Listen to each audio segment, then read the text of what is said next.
the Arab Empire before 1200. So I'm going to start the slideshow. Um, so the Arab Empire before 1200 is what we're covering today.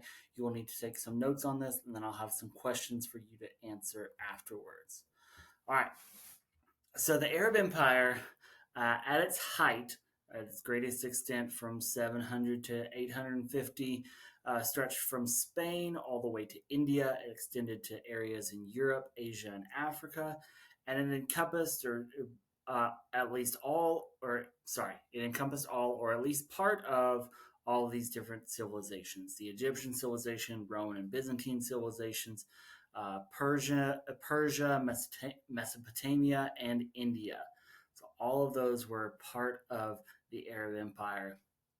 It was at least as big as the Roman Empire at its height, um, when the Arab Empire was at its height. With the expansion of the Arab Empire came the spread of the Islamic faith. Islam began to spread around the world, and this was a new religion, Islam, at the time. The Arabic language spread, and so did the culture of Arabia as well. Um, in the 650s, Arab forces defeated the Persian Empire, and they took about half of Byzantium's territories. They took over about half of Byzantium's territories in the 650s. Both had been weak for a long time. Both the Persian Empire and Byzantium have been weak for a long time due to fighting each other. And by Byzantium, we're talking about the Byzantine Empire, in case you're wondering, that eastern half of the Roman Empire. Uh, the Persian Empire and the Byzantine Empire had been fighting each other for a long time, so they were weak from fighting each other. So the Arab forces were able to defeat them pretty easily. By the early 700s, Arab forces swept through North Africa. They conquered Spain and attacked southern France. And by the early 700s, Arab forces reached the Indus River and took over some major oasis towns in Central Asia. So it starts spreading pretty quickly after the death of Muhammad. The Arab Empire begins to grow exponentially, very quickly. So this is how big this empire was under Muhammad. Or sorry, the darker purple right there was under Muhammad, from 622 to 632, and then the lighter purple was was where it went by 656. Then that darker blue, up to 750, and then by 900 they take over a lot more of the Byzantine Empire, but they don't take they they take over the rest of the Byzantine Empire essentially by 900. Okay. All right. Now, why did they take over so much land? Why do they think they need so much land? Merchants wanted access to profitable trade routes and wealthy agricultural regions, so they so they took over this land to access these trade routes and to get these wealthy agricultural regions to help their economy. Individuals also wanted to gain wealth and social promotion. And this was a common task for the Islamic community. The Ummah is what's called the Islamic community, and this expansion provided them with a common task. That the Ummah was on the verge of falling apart after Muhammad's death. So since Muhammad's not around to keep them together anymore, they now have this common task of expanding the Islamic Empire. The spread of the Muslim faith the last motive is to spread the Muslim faith and righteous government across the world. They really believe in their religion and their government, so they want to spread it to the rest of the world. Now, when they conquered these territories, Islam was not forced on anyone in the Arab Empire. In fact, Zoroastrians, Jews, and Christians were all considered what they call people of the book. Now, that book is the Bible, what they're talking about there, because Jews, Christians, and Muslims all believe in certain parts of the Bible. So they're called people of the book. Now, Zoroastrians don't, but they are they are monotheistic, which means they believe in one God. So Muslims considered them similar because they were monotheistic. Now, these Zoroastrians, Jews, and Christians were given the status of dhimmis or protected subjects in the Islamic Empire. So they were not forced to join the Arab Empire, and they were considered, pretty similar uh, to Muslims in the empire. Now, not the Muslims had certain perks that they had, which we'll see in a second, but the Zoroastrians, Jews, and Christians were were considered fairly equal with them. Now, in the 400s, in the 400 years following Muhammad's death, millions of individuals and many whole societies within the Arab Empire adopted Islam. So, so there were a lot of people who did adopt Islam, but it was not forced on anyone. Okay, so um, why would they convert to Islam if they're not forced to? Well, it wasn't such a dramatic change for many Zoroastrians, Jews, and Christians. They were already familiar with the ideas of monotheism, heaven and hell, final judgment, divine revelation, fasting, ritual prayer. All of these are part of their religions. So Islam wasn't all that much different. But I mean, that's not going to make you change religions just by itself. But Islam was also sponsored by a very powerful state. It had the wealth and prestige of the Arab Empire, and that attracted people. And so people wanted to convert to Islam because, hey, if, there's this wealth and prestige associated with this powerful state. Maybe they're onto something with this God of theirs. Maybe I can have more power and prestige and wealth if I join them. That sort of thing. Okay. So also the the successful conquest called into question the power of old gods. Perhaps Allah really is all powerful, like I was saying. Maybe their God really is very powerful, considering that they've taken all this land. Also, there are many incentives for converting. There were perks to converting to Islam. For example, the Muslims didn't have to pay the jizya, which was a tax on non-Muslims. They didn't have to pay that, and they could hold official positions in the empire. They had more social mobility. They had the ability to do more things in the empire by being Muslims. Um, all right. Now, the first four caliphs after Muhammad were called the rightly guided caliphs.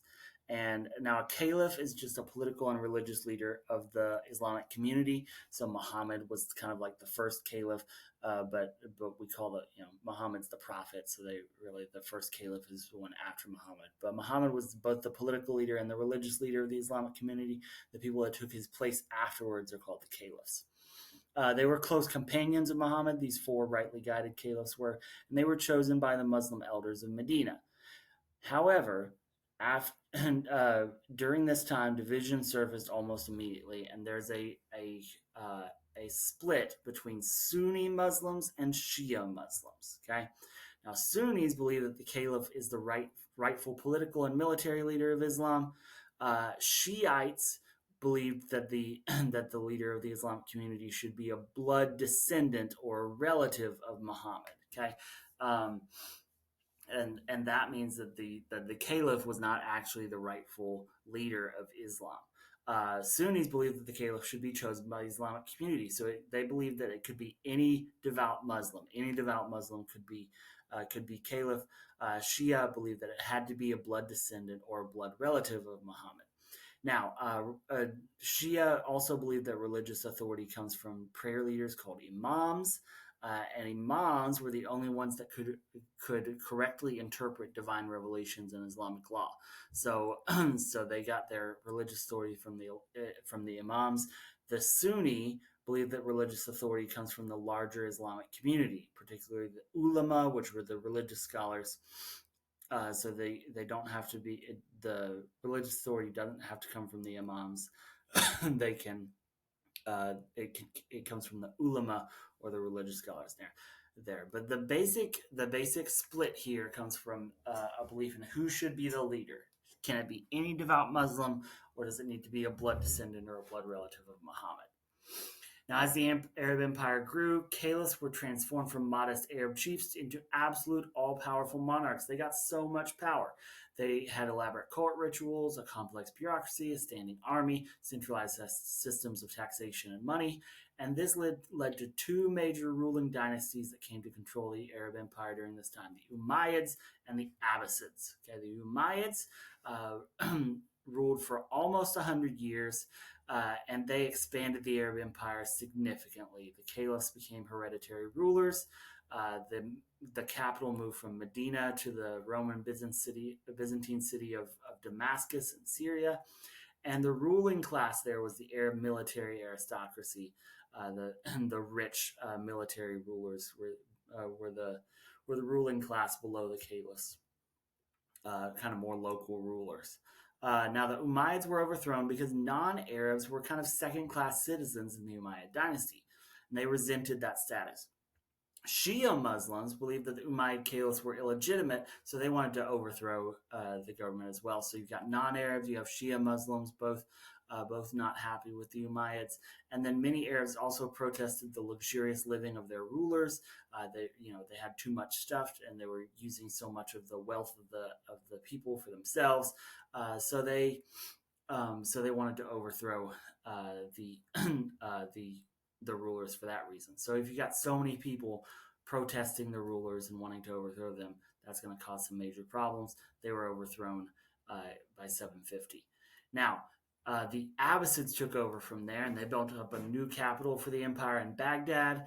Non-Arabs now played a prominent role in the society because, hey, the non-Arabs were kind of the reason that the last ones were overthrown. So they're gonna play nice with the non-Arabs, and they have this prominent role in the Abbasid dynasty. Persian culture became the culture of Islamic elites, and the and political unity did not last long. By the mid 1800s, many local governors or military commanders asserted their autonomy over their regions, so local rulers started taking over, and the world fractured into multiple sultanates. So when you see, the sultan from Aladdin, that's actually a local ruler who has taken autonomous control over his region. The dynasty officially ended when they were conquered by the Mongols in 1258, but they had become less powerful, as at least less centralized before then. Now, that is okay. We need to cover Sufis real quick. All right, Sufis were important. Were an important kind of branch of Muslim Muslim culture as well. The Sufis were Muslims who believed that the wealth and success of Islamic civilization was a deviation from the pure spirituality of Muhammad's time. So that this wealth and success, we're going to, that's not our thing. We're going to search for a direct and personal experience with the divine. So they rejected the material world. They meditated on the words of the Quran. They're kind of more mystic than other Muslims are. They believed teachings about the law and correct behavior didn't bring people closer to Allah, so they weren't so concerned with the law and correct behavior so much as having this connection, this personal experience with the divine.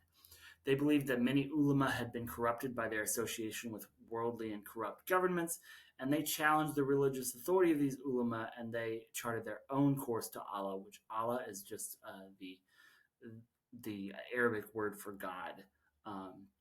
It's the same word, just in Arabic. All right. According to interpretations of the Quran made by Muslim scholars, men and women were spiritually equal, but they were socially distinct, especially in marriage. Women were seen as inferior to men, and they should obey men. So they could both have the same relationship with the divine, but socially, women were inferior to men. Now, the Quran provided a mix of rights, restrictions, and protections for women, but so they do have some rights in the Quran that, like, they had the right to dowries and some inheritances. So they had economic control over their own lives. They had control over their own property. Marriage must be consensual according to the Quran. That they couldn't just be given in marriage. Women could divorce men, especially if they weren't pleased in the bedroom. So that so there was that freedom women were given in the Quran. But during these dynasties, these early Islamic dynasties, there were growing restrictions that were given on women. This especially occurred during the Abbasid dynasty. As the Arab Empire began to grow in size, wealth, and splendor, the role of women became more limited. This particularly applied to upper class women. Uh, Lower class women didn't have servants; they had to leave the house for shopping or work. But upper class women basically had to stay in the house. They weren't allowed to go in public, especially around other men. So these restrictions stem from the traditions and cultures within the Arab Empire, not the Quran itself.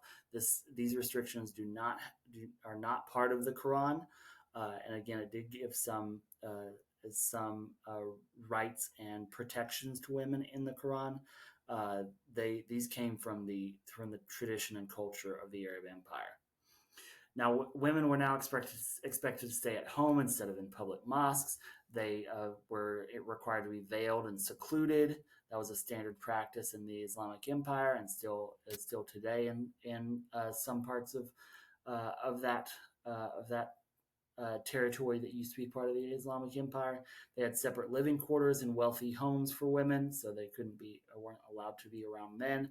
Um, Now, some women were killed by their male relatives if they violated a sexual taboo, and they called this an honor killing, and we won't talk about that last one.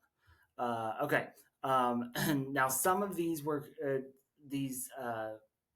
extra Quranic traditions and sayings of uh, of Muhammad. These are called hadiths. These are traditions about the sayings or actions of Muhammad, but we don't know that they actually came from Muhammad. So most of these restrictions on women um, came from the hadiths. Even the thing that you might have heard of about the or what is it, however many virgins you get when you die in certain branches of Islam, and let's say extreme branches of Islam. That's not true. That came from a terribly sourced hadith, not from Muhammad himself. But it became an important source of Islamic law. These hadiths did, and they had a negative view of women, that women were weak, deficient, etc. All right, that's all we have for today. So make sure you answer the questions that I have there, and you'll have a good day.